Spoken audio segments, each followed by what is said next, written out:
Hello everyone, welcome to my channel Lata Shikshan Sansthan. आज मैं आप लोगों के बीच JCERT पैटर्न पर क्लास लेकर आई हूँ। क्लास 6 का सब्जेक्ट हिस्ट्री है और चैप्टर 1 है। तो चैप्टर 1 का ये पार्ट 2 है। पार्ट 1 मैं पहले अपलोड कर चुकी हूँ। आई होप आप देख लिए होंगे, और अगर नहीं देखे हैं तो चैनल में जाकर पार्ट 1 को देख सकते हैं। और पार्ट 2 आपको तभी समझ में आएगा जब आप पार्ट 1 देखेंगे, क्योंकि पार्ट 1 में बेसिक चीज़ दिया हुआ है, उसके बाद ही पार्ट 2 को बना रही हूँ। तो जिस प्रकार से बुक में डिस्कस किया गया है, सरल से सरल भाषा में मैं समझाने की प्रयास कर रही हूँ, और आई होप आपको समझ में भी आ रहा होगा। तो सबसे पहले अगर आप हमारे चैनल में नए हैं तो चैनल को सब्सक्राइब करके बेल आइकन को प्रेस कर लीजिए, ताकि हमारी क्लास की नोटिफिकेशन सबसे पहले आप तक पहुँचे। और वीडियो अच्छी लगे, क्लास हेल्पफुल लगे तो एक लाइक कर दीजिएगा। साथ ही साथ अपने दोस्तों के साथ ज़्यादा से ज़्यादा शेयर कीजिएगा, ताकि उन्हें भी हमारी क्लास की हेल्प मिल सके। क्लास को अब स्टार्ट करती हूँ। JCERT पैटर्न पर है, क्लास 6 का है और सब्जेक्ट हिस्ट्री। यानी कि अभी हमने बताया कि पार्ट 1 कर चुकी हूँ पहले डिस्कस, आज पार्ट 2 करेंगे। यानी कि इसको हम 2 पार्ट में इसलिए कर रहे हैं ताकि वीडियो बहुत ज़्यादा लंबी ना हो और ज़्यादा लेंदी ना हो, और देखने में भी ज़्यादा बोर ना लगे। इसलिए छोटे छोटे पार्ट में करके 2 पार्ट में डिस्कस कर रही हूँ। तो आज का टॉपिक हमारा स्टार्ट होगा काल निर्धारण। काल निर्धारण में सबसे पहला पॉइंट है, काल के आधार पर इतिहास को 3 भागों में बांटा गया है। कितने भागों में? इतिहास को 3 भागों में बांटा गया है।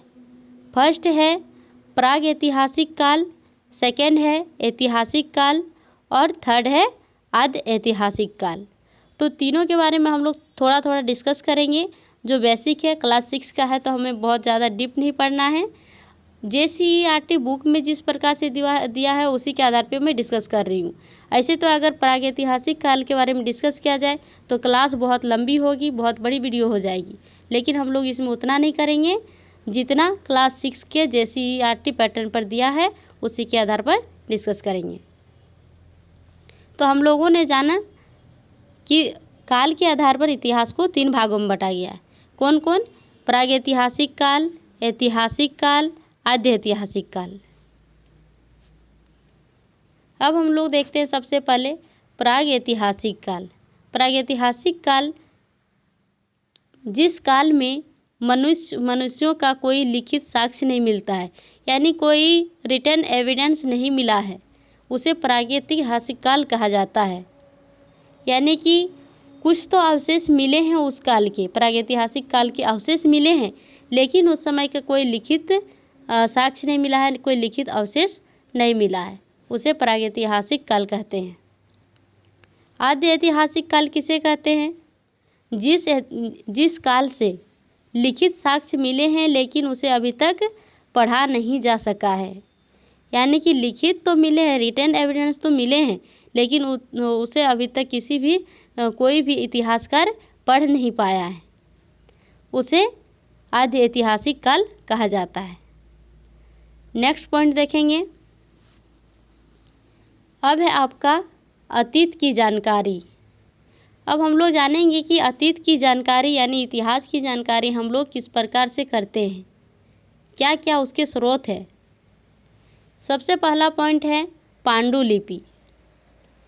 पांडुलिपि अब किसको कहते हैं? सबसे पहले ये जानेंगे कि पांडुलिपि है क्या।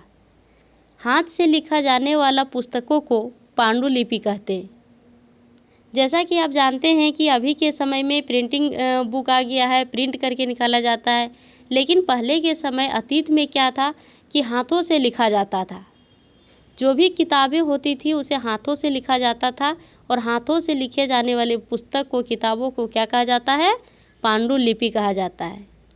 मनुस्क्रिप्ट लैटिन शब्द मेनू से बना है, यानी पांडुलिपि को ही कहते हैं हम लोग मनुस्क्रिप्ट।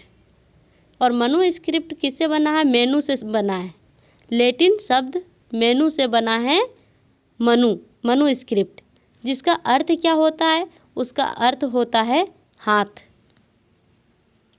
ये पांडुलिपियाँ प्रायः ताड़पत्रों अथवा हिमालय क्षेत्र में उगने वाले भुर्ज नामक पेड़ की छाल से विशेष रूप से तैयार भोजपत्र पर मिलती है। तो आपको पता होगा कि ताड़ के पत्ते कैसे होते हैं। अगर आप झारखंड से हैं तो जनरली आप देखते ही होंगे कि ताड़ के पत्ते कैसे होते हैं, ताड़ के पेड़ कैसे होते हैं। तो एक हो गया ताड़ के पत्रों में यानी उनके पत्तों में लिखे जाते थे, और हिमालय के क्षेत्र में पाए जाने वाले भुर्ज नामक पेड़। तो भुर्ज नामक पेड़ को मैं आप लोगों को दिखाना चाहूँगी।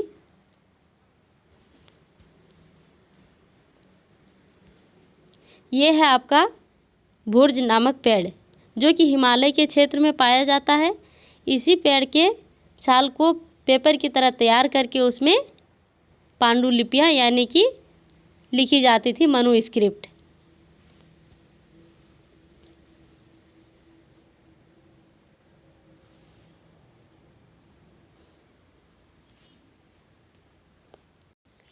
आई होप आप लोगों को समझ में आया होगा कि भुर्ज नामक पेड़ जो था उसके छाल से भोजपत्र यानी कि पेपर की तरह उसे तैयार करके उस पर लिखी जाती थी और किताबें बनाई जाती थी।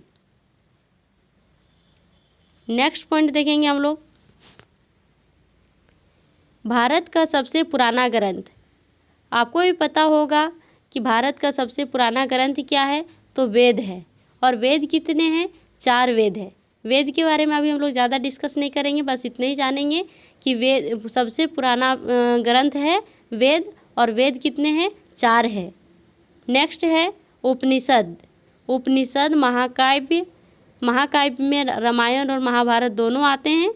पुराण, बौद्ध एवं जैन धार्मिक साहित्य से भी इतिहास की जानकारी मिलती है। इसमें कह क्या रहा है कि उपनिषद से भी हमें पता चलता है, महाकाव्य से यानी रामायण महाभारत से भी पता चलता है, और साथ ही साथ जितने भी धार्मिक साहित्यिक ग्रंथ हैं उन सब से हमें पता चलता है, इतिहास की जानकारी मिलती है कि उस समय कैसी संस्कृति थी, उस समय किस प्रकार के प्रचलन थे, कौन कौन सी धर्म को माने जाते थे। यानी कुल मिलाकर इतिहास की जानकारी हमें धार्मिक साहित्यिक ग्रंथों से भी मिलती है। जैसे धार्मिक मान्यताओं एवं व्यवहारों, राजाओं की जिंदगी, औषधियों की चर्चा, यानी कि धार्मिक ग्रंथों से हमें क्या प्राप्त होता है, क्या पता चलता है, तो धार्मिक मान्यता कि उस समय कौन से धर्म माने जाते थे, धर्म की वैल्यू थी या नहीं थी, उनके व्यवहारों के बारे में, राजा की ज़िंदगी किस प्रकार होती थी, राजा कौन होते थे, इन सब चीज़ के बारे में भी हमें धार्मिक ग्रंथों से पता चलता है। और औषधियों की चर्चा यानी कि उस समय दवाइयाँ किस प्रकार से दी जाती थी, जड़ी बूटियों का प्रयोग होता तो ज़्यादा से ज़्यादा उपयोग किया जाता था। अभी जो एलोपैथ का उपयोग हो रहा है, उस समय इस तरह के एलोपैथ की दवाएँ नहीं थी, यानी औषधियाँ नहीं थी। उस समय आयुर्वेद की दवाएँ दी जाती थी, अर्थात जड़ी बूटी की दवाएँ दी जाती थी। नेक्स्ट पॉइंट, गैर धार्मिक पुस्तक। अब हमने तो डिस्कस किया धार्मिक पुस्तकों से पता चलता है क्या क्या। अब हम लोग देखेंगे गैर धार्मिक पुस्तक, जो धर्म से संबंधित पुस्तक नहीं भी है, उससे भी हमें इतिहास की जानकारी मिलती है। चाणक्य की पुस्तक अर्थशास्त्र और कल्हण की पुस्तक राजतरंगिणी से भी इतिहास की जानकारी मिलती है। तो ये बहुत ही ज़्यादा इम्पोर्टेंट है। गैर धार्मिक पुस्तकों में अक्सर एग्जाम में पूछ लिया जाता है, चाणक्य की पुस्तक का नाम, चाणक्य की जो अर्थशास्त्र की पुस्तक था उसका नाम क्या था। तो चाणक्य पुस्तक अर्थशास्त्र था, और कल्हण की जो पुस्तकें थी उसका नाम क्या था, तो उसका नाम था राजतरंगिणी।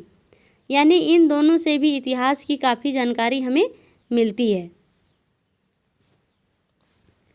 प्राचीन काल के अवशेषों के अध्ययन को पुरातत्व विज्ञान कहते हैं। यानी कि जो एविडेंस मिले हैं उसके अध्ययन को, उसे जो पढ़ा जाता है, उसे जो समझा जाता है, उसे क्या कहते हैं, पुरातत्व विज्ञान कहते हैं। नेक्स्ट पॉइंट, अवशेष। अब हम लोग जानेंगे कि अवशेष किसको कहते हैं, एविडेंस किसको कहते हैं।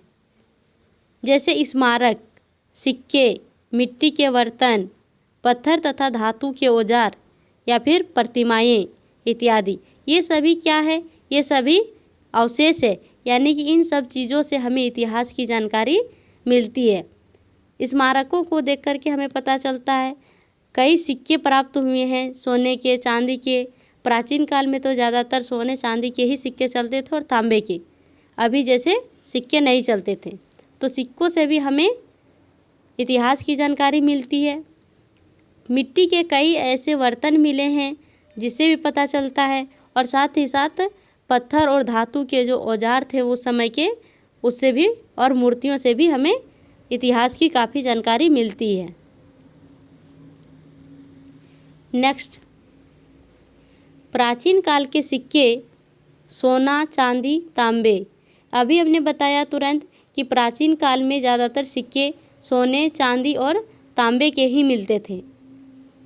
नेक्स्ट पॉइंट, सबसे प्राचीन लेख, लेख कहे या फिर अभिलेख कहे, सबसे प्राचीन लेख किसका है, तो अशोक का अभिलेख जो है वही सबसे प्राचीन अभिलेख है। अशोक के अभिलेख ब्राह्मी, खरोष्टी, अराइमेक लिपि में है। कह रहा है कि अशोक के जो अभिलेख के एविडेंस मिले हैं वो किस किस लिपि में है, तो ब्राह्मी लिपि में है, खरोष्टी लिपि में है और अराइमिक लिपि में है। इसके अभिलेख को सबसे पहले 1837 ईस्वी में जेम्स प्रिंसेप ने पढ़ने में सफलता हासिल की है। सबसे पहले अशोक के अभिलेख को 1837 ईस्वी में जेम्स प्रिंसेप ने पढ़ा है। कब? 1837 ईस्वी में। इससे पहले अशोक के अभिलेख को नहीं पढ़ा गया था। नेक्स्ट पॉइंट है, सिक्कों के अध्ययन को न्यूमिस्मेटिक्स अर्थात मुद्रा शास्त्र कहा जाता है। यानी कि सिक्कों का जो अध्ययन किया जाता है, सिक्कों को जो पढ़ा जाता है, उसके अध्ययन को क्या कहा जाता है। तो कई बार एग्जाम में पूछा जा चुका है कि सिक्कों के अध्ययन को क्या कहते हैं। उसमें कई ऑप्शंस दे दिए जाते हैं और पूछा जाता है कि इसका करेक्ट आंसर क्या होगा। तो सिक्कों के अध्ययन को न्यूमिस्मेटिक्स अर्थात मुद्रा शास्त्र कहा जाता है। लास्ट हो गया। तो ये रही आज का हमारा क्लास। आप सबको हमारा क्लास कैसा लगा कमेंट करके बताइएगा। और इतिहास को इसी तरह से रोचक बना करके पढ़ने के लिए और इतिहास को इंटरेस्टिंग क्लास लेने के लिए, देखने के लिए हमारे चैनल के साथ जुड़े रहें। और जो नए हैं वो सबसे पहले चैनल को सब्सक्राइब करके बेल आइकन को प्रेस कर लीजिए, ताकि हमारी क्लास की नोटिफिकेशन सबसे पहले आप तक पहुँचे। और अगर वीडियो अच्छी लगे, क्लास हेल्पफुल लगे, तो एक लाइक ज़रूर से कर दीजिएगा। साथ ही अपने दोस्तों के साथ, अपने फैमिली में अगर ऐसे कोई हैं जो पढ़ने वाले हैं तो उनके साथ आप शेयर कर सकते हैं। और ज़्यादा से ज़्यादा शेयर कीजिए ताकि उन्हें भी हमारी क्लास की हेल्प हो सके। आज की क्लास यहीं तक रखते हैं। तब तक के लिए bye bye, thank you, take care.